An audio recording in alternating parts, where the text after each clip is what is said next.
పరిశుద్ధాత్మలో ప్రార్థన చేయండి. అప్పుడు మీ హృదయాలు దేవుని మందిరాలు అవుతాయి.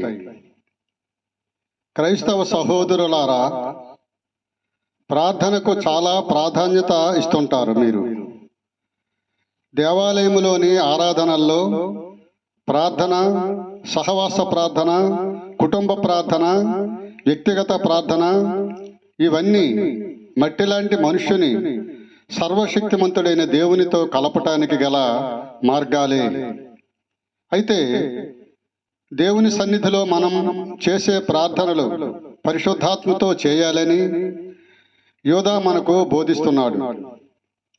ప్రియులారా, మీరు విశ్వసించే అతి పరిశుద్ధమైన దాని మీద మిమ్మల్ని మీరు కట్టుకుంటూ పరిశుద్ధాత్మలో ప్రార్థన చేస్తూ నిత్య జీవార్థమైన మన ప్రభువైన యేసుక్రీస్తు కనికరం కోసం కనిపెట్టుతూ దేవుని ప్రేమలో నిలిచి ఉండేలా కాచుకొని ఉండండి అని యోధా రాసిన పత్రిక 1వ అధ్యాయము 20-21 వాక్యములో మనకి తెలియబడుతుంది.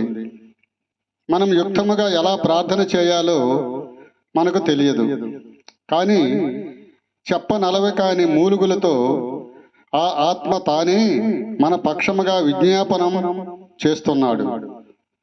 రోమీలకు రాసిన పత్రిక 8వ అధ్యాయము 26వ వాక్యములో మనం చూడగలం. ఈ విధముగా పరిశుద్ధుడైన పౌలు రోమాలో ఉన్న విశ్వాసులకు బోధించాడు. అలా పరిశుద్ధాత్మ మన ప్రార్థనల్లో విడదీయలేని భాగమైనప్పుడు మన ప్రార్థన దేవుని సన్నిధిలో యోగ్యమైనదిగా మార్చబడుతుంది.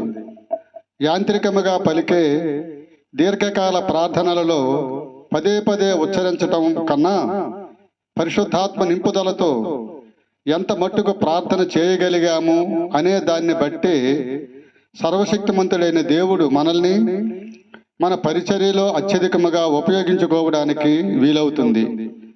అలా ప్రార్థన చేయాలంటే దేవుని పరిశుద్ధాత్మ నివసించే దేవుని మందిరములుగా మన హృదయాలు మనము మారాలి.